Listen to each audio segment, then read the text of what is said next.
All right. All right. Looking back at Saturday, tough loss, disappointing loss, more frustration than anything. I thought our kids, we talked about fighting, all week because it's a quality team that we're playing. We knew that they're a top, right now currently they're the top defense in the country, and we thought offensively they're very very good, and we had to play a pretty clean game. And at the end of the day, I thought that, we rose to the challenge. I thought we played with great effort and great fight, but I thought JMU handled the elements a lot better than what we did. And, you look at how, like I've said it before in here, you look at about the 3 to 5 plays that truly dictate the outcome of a game. And if you look at the 5 plays that we had with the 4 turnovers and the snap over our punter's head, that's a 26-point swing almost, and there was one with a field position on one of the turnovers that ended up being a field goal off of that, but it's a 26-point swing. And a lot of that occurred really in the last, in the fourth quarter. And that was something that, it was very, very difficult for us because our mistakes right now are magnified at a catastrophic level, and that's where we've got to, turn to and focus in on just trying to minimize the damage when these things occur, and some of it, it's just kind of the ball doesn't bounce your way at times. Those interceptions were kind of, different at times, just from how they got deflected up in the air. You look at the fumbles at the end of the game, very rare by those guys, and they're doing it. They're fighting. Josh Berry gets a 13-yard rush and then fumbles the ball. Lincoln gets a 9-yard rush and fumbles the ball. And at the end of the day, they capitalized off of that. It was a sloppy game in general by both teams in terms of it was tough on both offenses. And there's 7 turnovers total in that game, and and then there was actually the balls were on the ground a lot more, in that game as well. If you look at the first 2 plays of the game for them, they fumble the ball out of bounds. They get a deflection. They got caught for really an 8-yard gain, and then we 3-and-out them. Like, it was just a kind of a unique game in general. And, I told our kids that, there's a lot of ball left. We got to have a sense of urgency and focus and intention on just correcting, the mistakes, because our mistakes are magnified at a pretty high level right now. And I encourage them to keep the fight. They have great energy and they got great optimism right now, and they practice well. But it's about minimizing the damage and making sure that we're trying to do our job at a high level and with the consistency with that. And you just kind of look at the overall game, and it's just kind of one of those deals where we thought it was a lot closer than what the final score was. It came out of it. It got out of control at the end due to the fumbles, at the end of the game, and then with the short fields and the touchdowns, and but those are the games that we got to play clean games for quality opponents, and we've got an App State team coming in this week, which is a very quality team too. They beat Texas A&M, they had a shootout with North Carolina, they beat Troy on College Game Day on a Hail Mary. They find ways to win, and in order for us to compete at a high level with these guys, which we're fully capable of doing, we have to play clean football. And that's been the focus all week, in terms of just making sure that we minimize our damage with our mistakes and continue to play with the fight and effort, and I think these guys are ready to get back at it again. It was a frustrating loss, like we said, a disappointing loss, but at the end of the day, like, we can't dwell on it. We got to move forward because there's a lot of ball left to play, and that's kind of the approach that we've had. And had a good practice today. See if we can keep stacking the days and keep correcting the mistakes that we're currently having right now. So, question. Through 5 games, it's been 5 lopsided scores. Yet it's just been one quarterback for you with Lane Hatcher.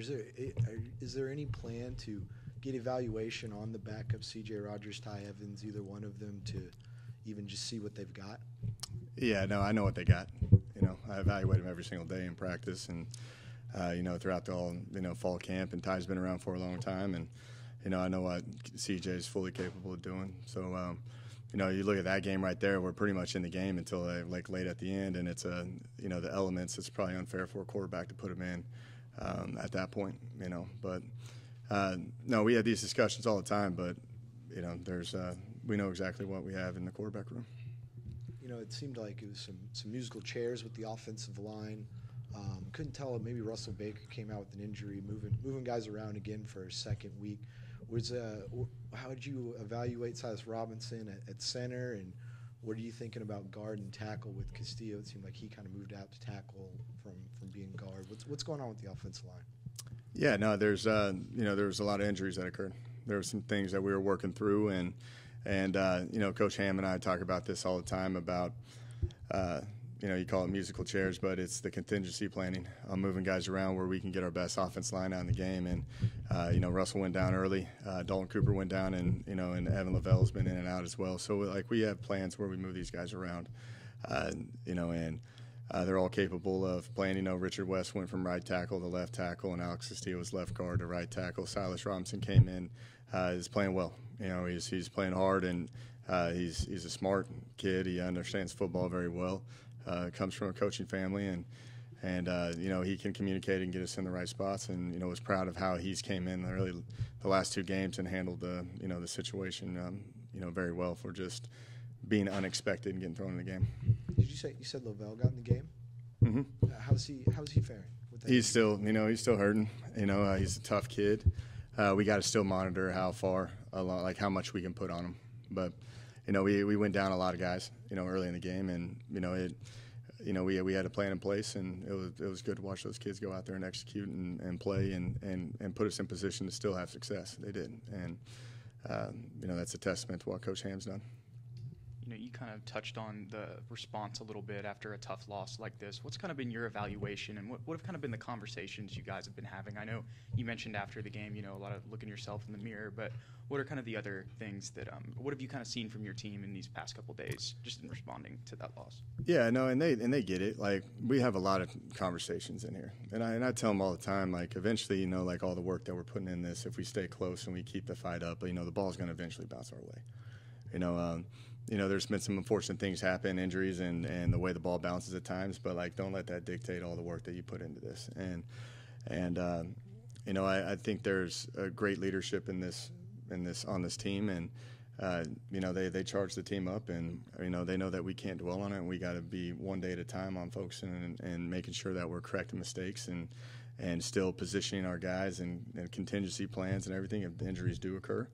And I know everybody in this whole entire organization is frustrated, but at the end of the day, what do you got to do about it? And you got to get back to work, and you got to minimize our mistakes and just you take it one day at a time. But there's got to be an intention, and a sense of urgency, and you can't let the previous game affect the next game, and that's the approach that we've had. A lot of it, when you talk with the team in here, they understand. They know, you can't have 4 turnovers like what we've done and expect to beat a team like James Madison. Especially they're the top defense in the country right now, and rightfully so. They're very aggressive and they're very good at what they do. And in order for us to compete, which we're fully capable of doing it, we can't have these type of mistakes. Yeah, and just talking a little bit about App State, what have you seen from them this year? What are kind of the strengths and that they pose for you guys? Yeah, no, it's they're very similar to James Madison. They are. They know how to win. That's they've won a lot of games over the years, and they just find ways. If you look at the first game this season versus North Carolina, they almost won that game. They scored 42 points in the fourth quarter. They battled their way back into it. They're a very explosive offense. They're going to be they're going to be downhill and run the ball, and they're going to have play-action shots and bootlegs, and their quarterback's playing at an extremely high level. Coach Clark does a great job there. I think their O-line is very sound in what they do. I think they're really, really good. They're a wide zone team, a split zone team, and they've kind of mastered the art of being very good at that stuff. And they've been doing that there for a long, long time. And defense, they just got great continuity. The staff has been there for a while, and they're going to be very aggressive in what they do. I think they're talented with their DNs. I think they can rush the passer very well. I think their linebackers are probably the best we've seen all year. Experienced and just played a lot of ball, and very talented, very active. And their DBs, they're confident in them. They do a lot of unique stuff and mix coverages up, and they'll play zero coverage on you. They got a lot of confidence in them. And it's going to be a tough challenge, and you look how they beat Texas A&M. They controlled that game the entire time. They're very physical. They held the ball for over 40 minutes in that game. And, I think when you break down the A&M game, I think they had 38 plays of total offense, so they controlled it. They're a physical team, and they can do that. And, we got to take advantage of every opportunity because like they're an explosive offense, and offensively we got to pick it up this week and put our defense in better situations. You mentioned other quarterback Chase Bryce is playing pretty well. A lot of college football fans might remember him backing up Trevor Lawrence and coming in saving a game for Clemson. Just as a QB guy yourself, what's kind of your evaluation of him? Yeah, he's fun to watch. I was curious about him, and then you watch him all last year, and then you see how he's playing now. He can make all the throws. He's got a very strong arm. He can make the field throws. Those play action shots, you got to account for the outside receiver to the field. A lot of teams don't throw that because that's a difficult throw to do, and he's fully capable of doing that. But you can tell he loves the game. You can tell he manages it. He takes pride in it. He's always engaged and locked in on what he's doing, and it's going to be a tough challenge for us. I think that whole offense stems from him. Like they got a stable of running backs, and they're very good, and they can get downhill and run the ball, which is always good. But like just the way he manages the game, the way he can be efficient in what he does, he's a pretty fun quarterback to watch. Just talking about the blackout, being at home, I know the priority sections are already sold out. Just how excited are you guys for the blackout and coming home to some sections that are already sold out? Yeah, no, we're excited for it. I'm telling you, we love being here at Bobcat State and being at home. It's Jen, just hearing about the excitement and the people that are going to come to this game. We've talked about it as a team, and they're fired up too, just to be at home and be in front of the home crowd and just kind of play like we've been playing well at home, and hopefully we can capitalize off of the momentum and the energy of this crowd, and versus a very quality team, and we need them to be as loud as possible and disruptive as possible because you need everything clicking on all cylinders versus teams like this. Coach, you mentioned earlier that your mistakes seem to be magnified extremely, and then when the other opponent makes mistakes, it doesn't feel as if you're taking advantage of them enough. How deflating has that been? Yeah, it has been. The defense did a really good job. They've done a really good job the past 3 games of getting turnovers. And you get 3 turnovers like that. They're driving, we get a turnover, and the next play we throw the pick six. And it's one of those kind of freaky deals. It's a wide open throw. Lane's ripping it in there. Evan just missets. An arm gets kind of out there in the open and just kind of luckily deflects up in the air. And you kind of look back and you're like, how can you do that differently? And you just try to coach up, just trying to be a little bit more under control, try to get hands down. And that was a moment that we needed to capitalize on. Because we had it in the third quarter. We had that one as well with the fumble. We scored. They scored. We responded with the score. We got the fumble. That was actually the interception by Rod, which we needed to take advantage of that. We ended up doing a turnover on downs at that point. But that's where if you look back at all of our games, that's where we're probably struggling the most is the complementary side of things. When they do something good, the good teams have got to be able to capitalize off of it. Like defensively, offensively, you got to capitalize off of it. If you go the other way around, if you throw, if you turn the ball over, when we need to elevate our play and stop them, make them kick field goals or punt the ball or do something of that nature. And that's where you look at the game. It was, a weather game, and they're going back and forth, and it's very similar in a lot of categories. But then you get to that kind of turnovers and what happens with it. They had 21 points off of turnovers, and we had, I guess you could say 23 if you want to count the safety, and then we had 0. And that's when you have 7 turnovers in a game, that's where you got to, beat teams like James Madison, and then they did that to us, and we didn't compliment it. Your first 2 losses of the season, you responded very well the week after, both times winning handily here at home. What has that said about your team's ability to bounce back after getting humbled the week prior? Yeah, there's a lot of work that goes into this. They understand that, they got all their goals ahead of them, and, it's more about, how can we correct it? How can we make sure it doesn't happen again, and go out there and take our shot and play the way that, we're capable of playing. And that's the main, focus that we have. Like a lot of people want you to dwell on the loss all the time. It's more about correcting the loss and correcting the mistakes and moving forward, because you have to give everything you got in this game on every single play, and you can't sit there and just let everything affect, the previous play, the previous game, anything of that nature. And we're going to coach them hard, and we're going to practice hard, and we're going to put them in position to make sure that we're ready to go on Saturday. And these guys understand that, and they're ready to go. You've been asked about quarterbacks today, some of the backups for you and the opposing quarterback, Chase Bryce. What about your starter, Blade Hatcher, 5 games in? What's your evaluation of his play so far? I think Lane's doing all right. Like he is. Like, you look at, the Nevada game, I thought he played very well. We didn't support him very much, but like he was on point with a lot of different things. We struggled with, some receiver play and protection issues at times, but, I thought he battled very well, in that game. Then you go to the FIU game, and he played pretty consistently there. You go in versus Baylor, and I thought that was probably one of his better games. And that's you just kind of see how Baylor is and how good they are. Like, you can see that, he's comparable, and when we're clicking, we can compete with anybody. Houston Christian, I thought, he played well in that game. Just kind of looking where he was at. When you evaluate quarterback play, there's always going to be some overthrown balls. He missed a couple throws in this game. He had a great check to Barbie, and he overthrew him. But he's operating, he's competing. He's one that recognizes what they're doing. He watches so much tape. He checks to Barbie. Barbie does a great route, and we just miss him. But that happens. I tell the quarterbacks all the time. Just you gotta throw it. You gotta move on. Like, you can't just sit there and you got to put everything you got into it. You can't just float it up there. You got to rip it out there like, they're going to hit it on the move, and you sit there and you watch NFL Sundays. I'm watching, guys have terrible games, Sunday. It's like, how do you evaluate it, and at the end of the day, it comes down to winning and losing, and he's right now he's 2-3, and, it's about him, responding this week and see what we can do to get this offense and this team in a position to win.